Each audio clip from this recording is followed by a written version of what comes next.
दोस्तों आज पेश है मेडूसा, डोगा, ध्रुव, नागराज, सुपर कमांडो ध्रुव और मिलती है। शुरू करते हैं दोस्तों। पृथ्वी पर मानवों का नाश करने, नागों की काली शक्तियों को फिर से स्थापित करने के लिए आ गई काली शक्तिशाली नागों की रानी मेडूसा। और ये काम मेरे लिए वे ही मानव करेंगे जिनको आप अपना मित्र कहते हैं। इसकी तरफ मत देखना नागराज, वरना हमारा भी वही हाल होगा जो परमाणु और डोगा का हुआ है। ये तो मैं समझ गया हूँ। एक बात समझ में नहीं आ रही कि इन पत्थरों के बनने के बाद भी डोगा और परमाणु हरकतों कैसे कर पा रहे हैं। ये मेडूसा के आदेश मानने के लिए मजबूर क्यों है। प्राकृतिक का एक सीधा सा नियम है, वही बचेगा जो जीतेगा। पशुओं की सारी प्रजाति एक अपना आहार बनाकर और एक दूसरे की संख्या घटाकर जीवित है। मानव भी यही करता है। बस फर्क इतना सा है कि मानव ऐसा अपने बसने या स्थान बनाने के लिए करता है, और इस काम में जो जीव उसका रास्ते में आता है उसको हटाना पड़ता है या मारना पड़ता है। पर अब ऐसा होने की बारी मानवों की है, क्योंकि कोई भी प्रजाति अपने बसने के लिए ज़्यादा जगह तलाश कर रही है और वह मानव उसके लिए खतरा है। मानव को नागों का रास्ता छोड़ना होगा, और अब हमारा छिप कर नहीं रह सकते। मानव को नागों के राज स्वीकार ही होगा, वरना अब नरसंहार होगा। जागो जागो काली शक्ति जागो, नागों की सबसे काली शक्ति मेरी मदद से आओ और मुझे अपना रास्ता दिखाओ। बताओ मुझे नागों की राज पृथ्वी पर स्थापित करने के लिए क्या करूं। ओ आह आह, मेरी तांत्रिक क्रियाएं असर दिखा रही हैं। धुआं अपने आप उड़ता एक खास आकार ले रहा है। आह आह ओ आह, और ये तो किसी भयानक आकार में बदल गया है और मुझे अपने घेरे में ले रहा है। जरूर किसी गलत तंत्र का प्रयोग कर दिया। पता नहीं इस रहस्य का तांत्रिक खत्म हो गई थी। यह अभी तो शुरू ही हुई थी। हमारी सरकार को इस वीरान सुनसान इलाके के अलावा और कोई जगह नहीं मिली थी। नागराज के खजाने के लिए इस स्थान को सुरक्षित कोई जगह हो ही नहीं सकती। शर्मा, एक न्यूक्लियर बंकर है और एक एटॉमिक बम तक धमाके में सुरक्षित है। ये जगह यहाँ पर हम आराम से खजाने का मूल्य आंक सकते हैं, एक एक रत्न को ध्यान से देख सकते हैं। अब देखो, हीरा 200 कैरेट का है 200 कैरेट का है और इसकी कीमत कम से कम 50 करोड़ रुपए होगी। हाँ, सुना है कि पहले भी किसी तांत्रिक नगीना को इसको लूटने की कोशिश की थी। नागराज का खजाना इतना कीमती है कि खतरनाक है। इस खजाने को लूटने की इच्छा रखने वाले लुटेरे। अरे यह क्या है। रत्नों की गुणवत्ता परखने वाला मीटर एकाक रत्न की अज्ञात वस्तु इस रत्न को एक अज्ञात वस्तु क्यों बता रहा है। ज़रा देखिए तो सर, कमाल है। 40 सालों में दुनिया भर के सारे विभिन्न किस्मों के रत्न देख चुका हूँ, अभी आया। आखिर ये क्या है? जो भी है वह यह मेरी है। ओह ओह, ये क्या चीज़ है? सही कहा, ये आदमी नहीं कोई चीज़ ही लगता है। कोई क्योंकि कोई आदमी इतनी ताकत नहीं रख सकता जो 5 फुट मोटी कंक्रीट की दीवार को तोड़ सके। और सिक्योरिटी को बुलाइए, ये जरूर खजाने को लूटने वाला है। सिक्योरिटी पर तैनात पैरामिलिट्री के जवान को बुलाने की जरूरत ही नहीं पड़ी। कैसी आवाज़ है ये? क्या हुआ यहाँ पर? ये चीज़ मेरा मेरा मेरा मतलब ये आदमी कंक्रीट की दीवार को तोड़कर ज़मीन के नीचे से यहाँ आया है और ये खजाना मांग रहा है। कोई टैंक भी इस दीवार को नहीं तोड़ सकता। इसने ज़रूर विस्फोटकों का इस्तेमाल किया होगा। कोई विस्फोटी हमारे पास कभी नहीं है। आत्मसमर्पण कर दो घुसपैठी है तो फिर मर जाओ। Stop stop. गोलियों की आर पार जा रही हैं कैप्टन, ऐसे ओह, जैसे कि ये कोई धुएं का बना हो। ये तो सचमुच धुएं का बना है। कुछ नज़र नहीं आ रहा। ओह, ये धुआं तेज प्रेशर के साथ हमारे फेफड़ों को घुस गया। ओह ओह, मेरा पूरा शरीर अकड़ रहा है। कहीं ये धुआं हमारी नसों में भी तो नहीं घुस गया। हो ओह, ऐसा ही हुआ है। और हम कालिक की मूर्ति बन गई। खो। ओ गॉड, ये गार्ड तो गए काम से। अब हम इनको खजाना लूटते से कैसे रोकेंगे? ये काम तो गार्डों का है, मेरा मतलब हमारा नहीं है। ये जो चाहे ले जाने दो, हम भला अपनी जान जोखिम में क्यों डालें? कायर मत बनो शर्मा। ये प्राणी जरूर है किसी खास मकसद के यहाँ आया है। अगर ऐसा खजाना हासिल करने का मकसद पूरा कर लिया तो ये हमारे साथ पूरी दुनिया के लिए भी खतरा बन सकता है। ये खजाना हमारी जिम्मेवारी है। हमें यहाँ छोड़ा गया और हमें इसे बचा कर रहेंगे। इसने पूरे खजाने को नहीं बल्कि एक अजीबोगरीब रत्न के बारे में कहा कि ये मेरा है। शायद इसको सिर्फ ये चाहिए। ठीक है सर, मुझे आप अभी बात ध्यान में आई, बीमा करवा रखा। ओके, एक बात ध्यान में और आई, और ये रत्न की सुरक्षा करने कोई बड़ी बात नहीं है। भागो। अगर यह खजाना छोड़कर हमारे पीछे आया तो हमें पता लग जाएगा कि हमारा ख्याल सही था। शर्मा, ये हमारे पीछे आ रहा है सर। अब तो हमारा काम बन गया। हम इसे ट्रैप कर सकते हैं। रुक जाओ, ये रत्न लेकर तुम घूमकर दूर ले जाकर तुम घूमकर से दूर नहीं जा भाग सकते। पर कैसे? सुनिए सर, हम उस कमरे से होकर भागेंगे जिसमें फुसफुस। तुम्हें कुछ ज़्यादा ही हिम्मत आ गई है शर्मा।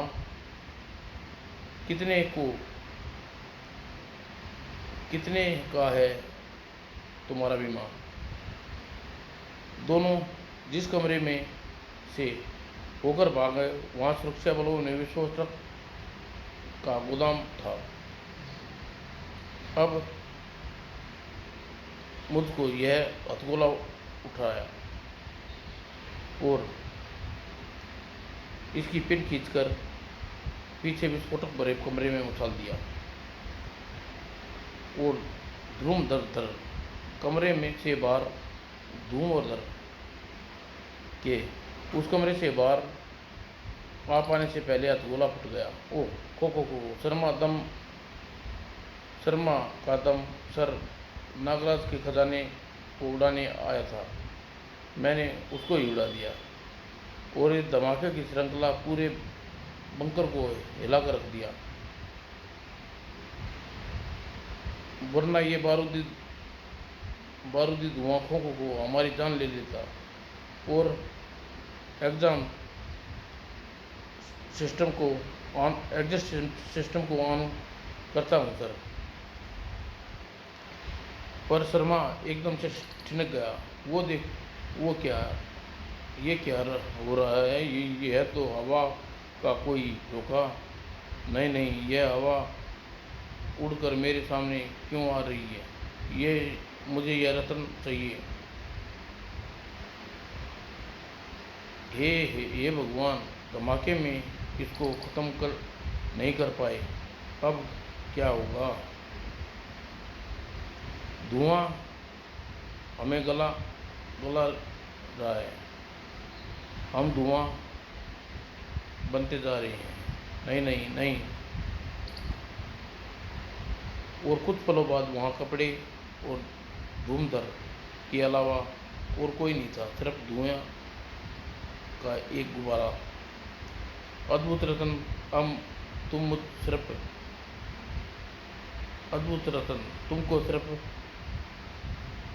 तोड़ना है और तुम्हारी कैद ऊर्जा से बाहर निकलेगी। नागों की काली शक्ति साम्राज्य की पृथ्वी पर नींव पड़ जाएगी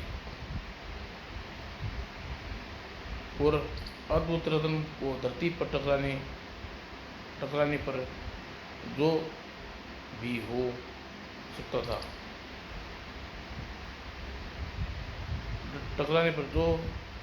था, वह नहीं हुआ, क्योंकि वह रतन धरती पर नहीं टकराया पाया। नागराज, तुम यहाँ कैसे आ गए? तुम मेरा खजाना लूटने की कोशिश करो और मुझको रोकने की कोशिश भी न करूं, ये तो नाइंसाफ़ी है। मुझे तुम्हारा खजाना नहीं, सिर्फ एक रत्न चाहिए और वो अब तुम्हारे पास है। तुम या तो वह रत्न मुझे दोगे या फिर अपनी जान, और या फिर दोनों। तुम अगर मेरे बारे में पहले से जानते हो तो तुमको यह भी पता होगा कि मैं जान का सौदा नहीं करता और न ही अपनी जान देता हूँ और न ही किसी निर्दोष प्राणी की जान लेता हूँ। मैं सिर्फ बंदी बनाता हूँ। बताओ, तुम मेरे मूल्यवान खजाने को छोड़कर तुम्हें यह रत्न ही क्यों हाथ साफ किया? क्या कोई खास बात है इस रत्न में? इस रत्न में नागों का पृथ्वी का राज है। मानवों को पृथ्वी का विनाश छुपा हुआ है और यह तो मैं भूल ही गया था कि इस काम में रास्ते में तुम सबसे बड़ी अड़चन होना था। बगैर तुमको ख़त्म किए हमारा मकसद पूरा नहीं हो सकता। ओह, तो यह धुआं बनकर सिर्फ कैद में बड़े आराम से आज़ाद हो गया। इतनी ही आराम से तुम अपनी ज़िंदगी की कैद से आज़ाद हो जाओगे नागराज। ओह, यह तो मुझे धुआं बनाने जा रहा है।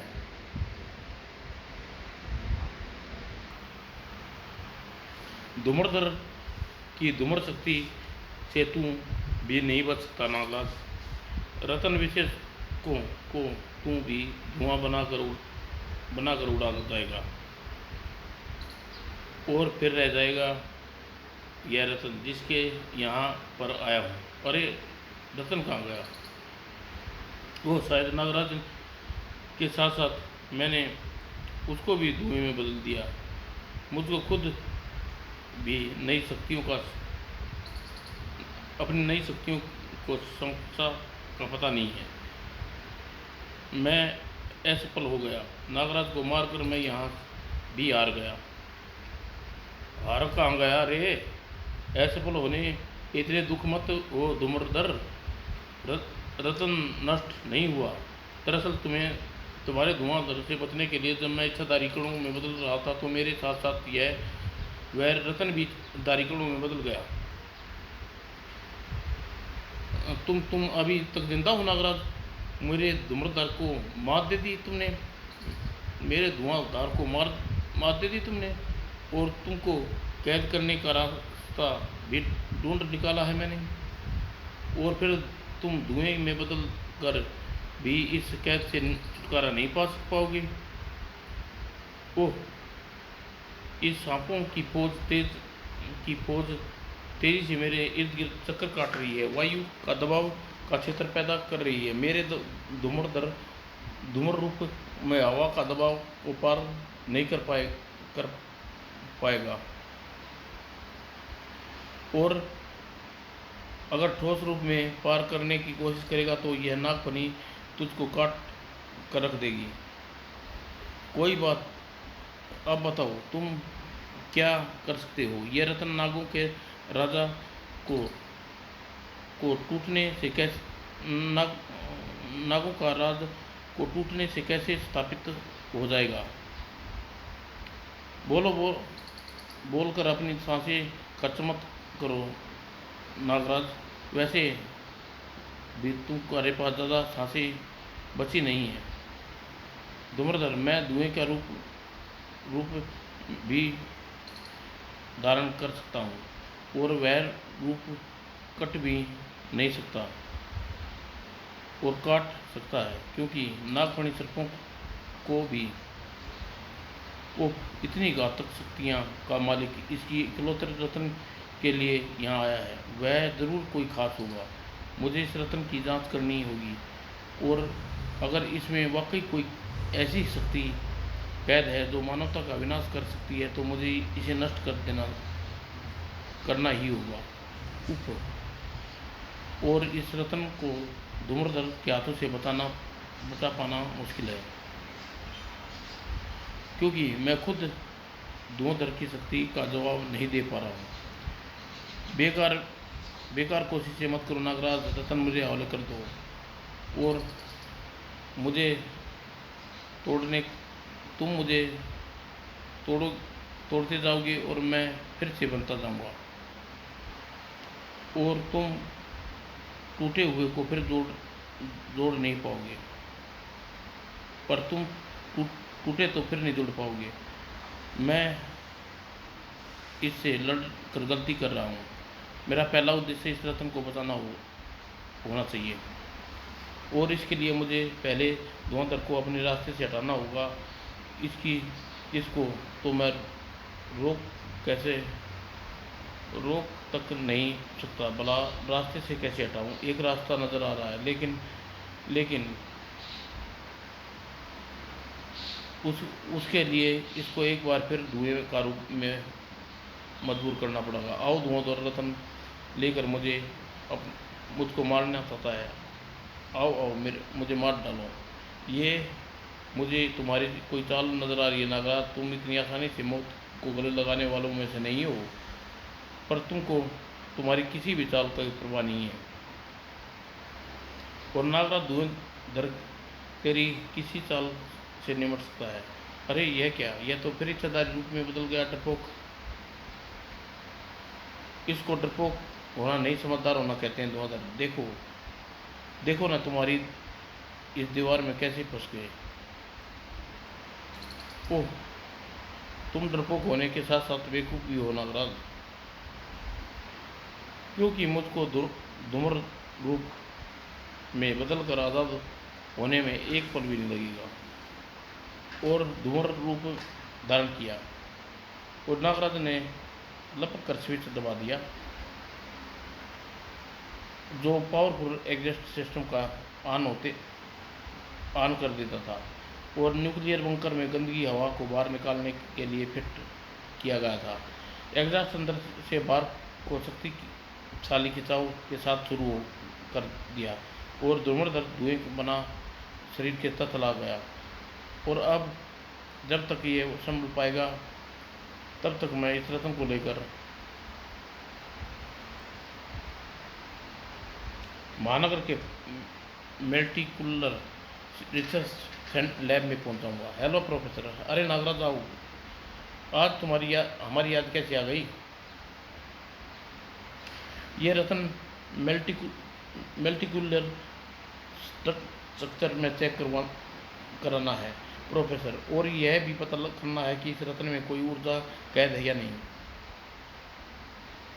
ये हमारे लिए मामूली सा काम है नागराज। इस रत्न को इलेक्ट्रॉनिक्स एलाइमर एलाइजर में के अंदर रखना होगा, और कंप्यूटर स्क्रीन पर हमें इस रत्न की पूरी संरचना नज़र आ जाएगी। देखो, इसमें 2 पार्टीशन है। ये बेरियम 0.5% है, और यह क्या, अज्ञात तत्व 5% और अज्ञात 2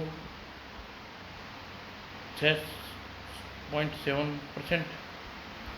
यह नहीं हो सकता है। इसके एग्जामिनर में अब तक ढूंढे गए सारे तत्वों की डिटेल भरी हुई है, और अज्ञात तत्व कहाँ से आ गए। और इसमें एक नहीं, दो नहीं, पूरे 10 एग्जामिनर खराब हो गए हैं। नहीं प्रोफेसर, यह विज्ञान अभी बहुत कुछ ढूंढना बाकी है। एग्जामिनर गलती नहीं कर रहा। अब पता कीजिए कि इसमें कितनी ऊर्जा कैद है या नहीं।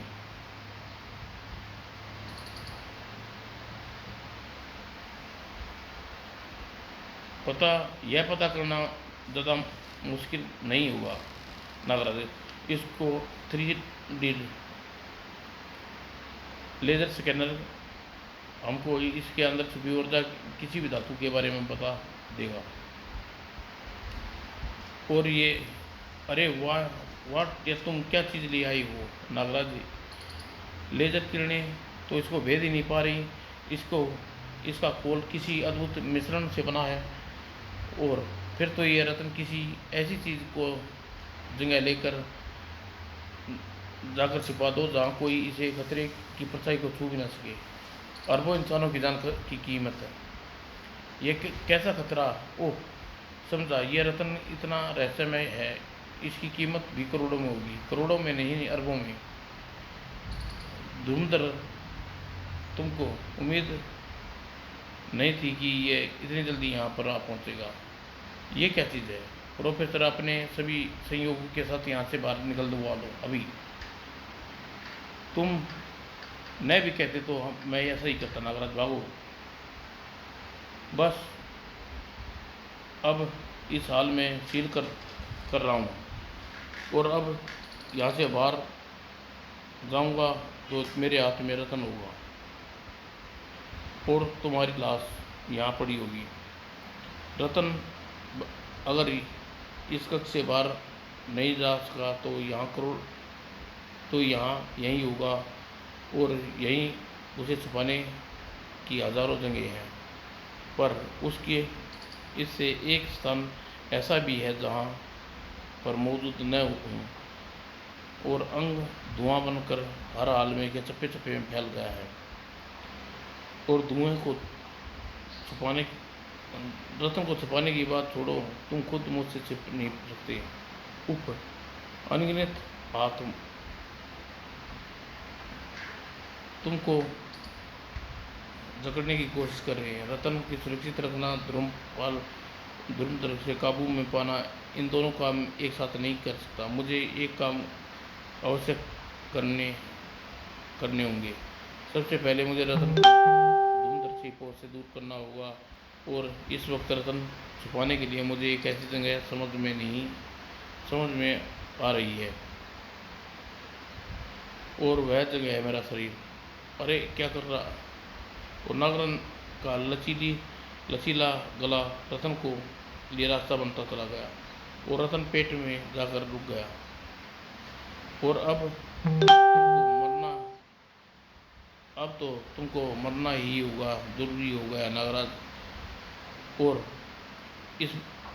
इस बार तुमको पता है कि तुम्हारी मौत कैसे होगी। तुम्हारी मौत पेट फटने से होगी, और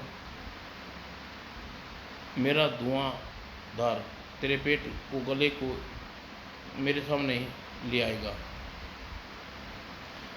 इस बार मैं तुमको नागों की वायु कैद में बंद कर सकता हूँ दूर दूर, क्योंकि तुम चारों तरफ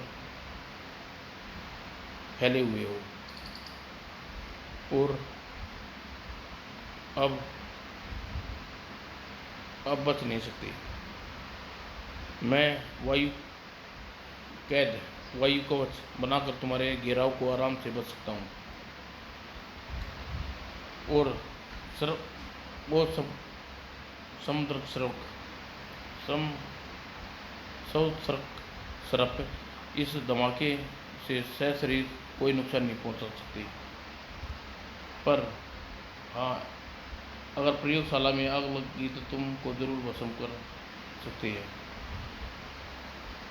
अगर तुम सही कह रहे हो तो धुरंधर, मेरा मकसद इस लैब में आग लगाना है, क्योंकि आग लगते ही इस लैब में लगे स्टील सेंसर गर्मी को महसूस करेंगे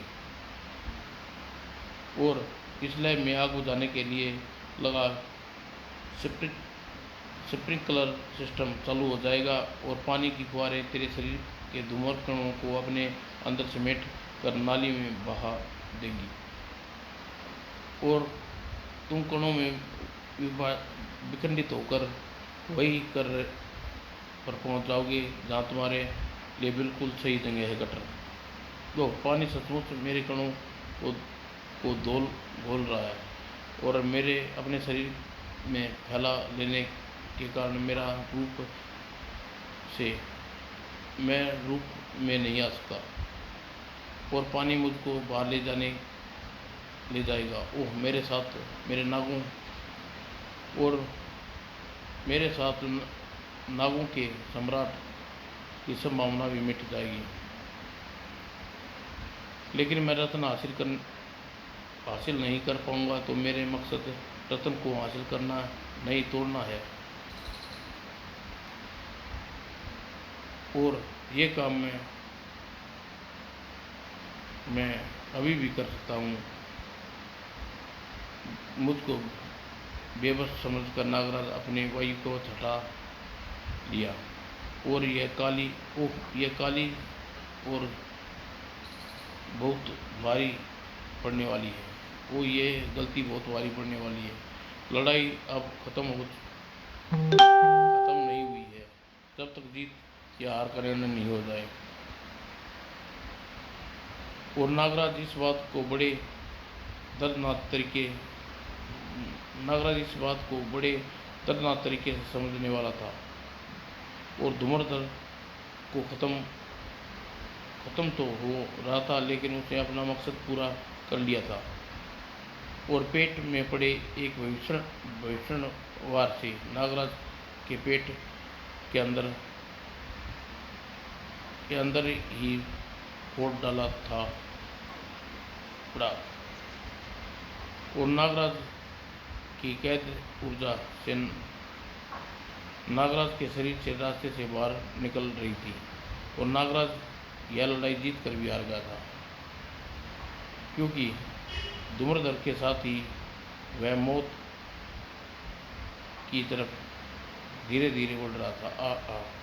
और इस बात में कोई अभ्यास तक नहीं था कि रत्न की ऊर्जा वायु में से एक नए रहस्य का आयाम का द्वार खोल दिया है और उसके शरीर को अनजान शक्ति उस द्वार में खींच रही है। और कुछ ही पलों बाद नागराज बगैर कोई निशानी छोड़े इस दुनिया से गायब होने वाला था। लेकिन नागराज की किस्मत भी उसी के साथ थी और उसकी दोस्ती भी। ओह, यह मैं कैसे, किसने बताया मुझे? तुम इतने सालों बाद आखिर कौन थी? बात है, इतने वर्षों के बाद तुम एक बार फिर मेरे सामने आई हो। कपाला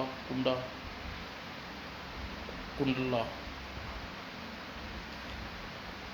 यह 13वां आयाम क्या चीज़ है और इसमें मौजूद काली शक्ति को बोला, भला तुम्हारी क्या वास्ता, कौन अ, ऐसी कौन सी बात है जो तुमको यहाँ तक खींच लाई।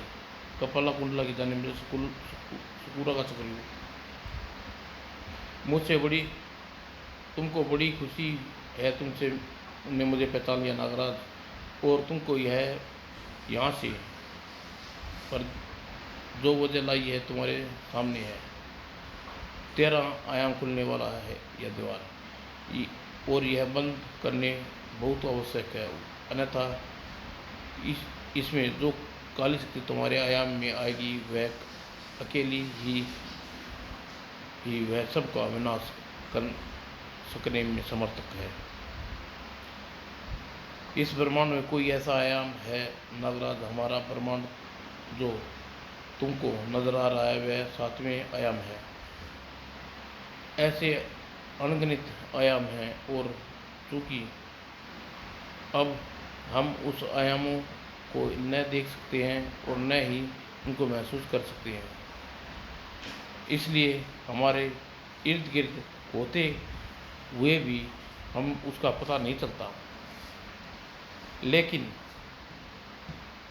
कभी कभी इन आयामों के बीच समय द्वार खुल जाता है और अज्ञात शक्ति दूसरे आयाम में पहुंच जाती है। ये समय द्वार भी ऐसा ही था जो 13वें आयाम में हमारे 7वें आयाम में खुल गया था, और इसको सही समय पर मुझे इसका अभ्यास हो गया और मैंने यहाँ आकर इसको सील कर दिया।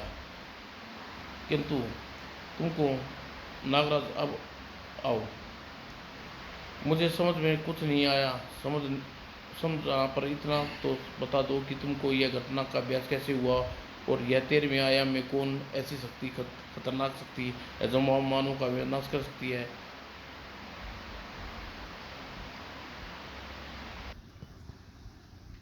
हालांकि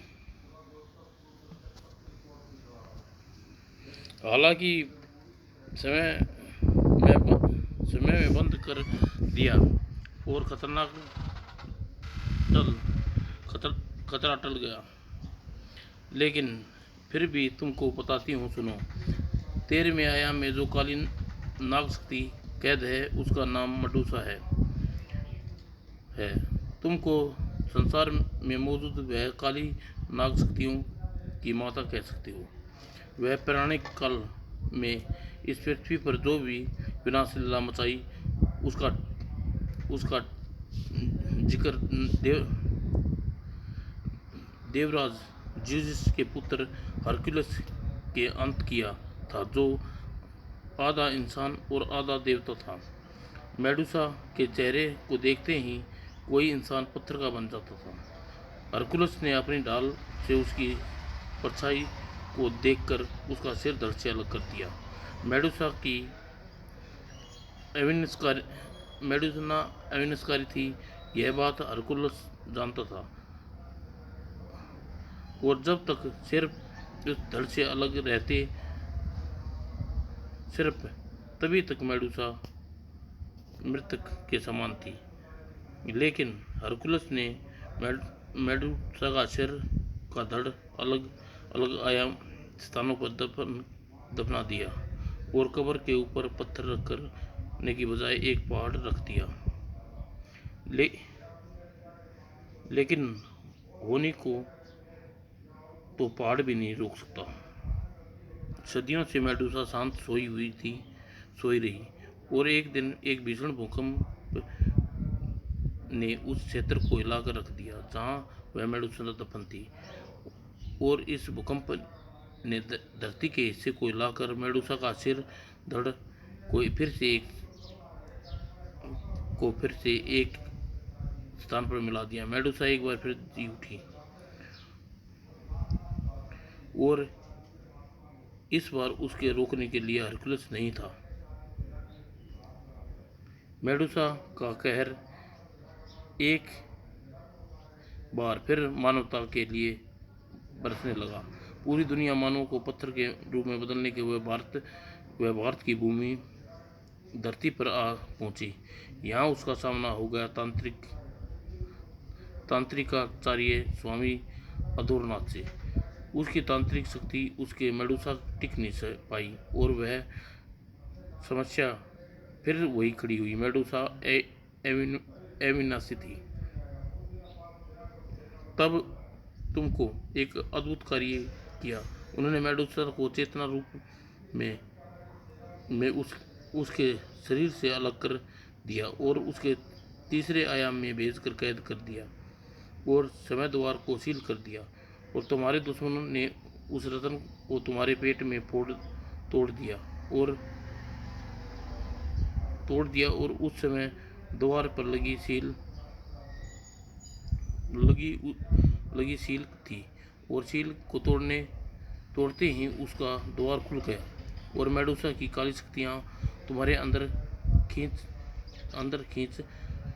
खींचने लगी।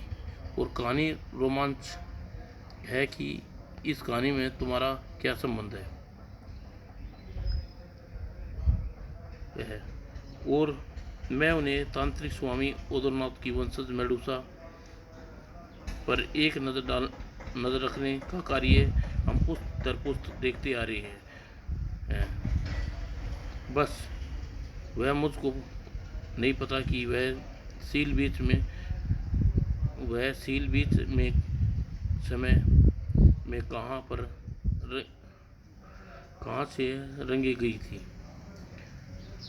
वह रत्न यानी सील मेरे यश और खजाने में पहुंच गई थी और वहीं से वो शख्स धुआंधर उसे चुरा कर लाया। बस यह मत पूछना कि वह धुआंधर घर कौन था और मुझको यह नहीं पता, नहीं पूछूंगी। और धुआंधर अभी भी जिंदा था। मुझको बचाने के लिए शुक्रिया काली शक्ति। नागराज ने मुझे लगभग गला ही डाला था। तुमको बचाने के पीछे मेरी दया नहीं, मेरा स्वार्थ है। अगर द्वार खुला रहता तो मैं आज़ाद हो सकती थी, मगर द्वार फिर से बंद हो गया।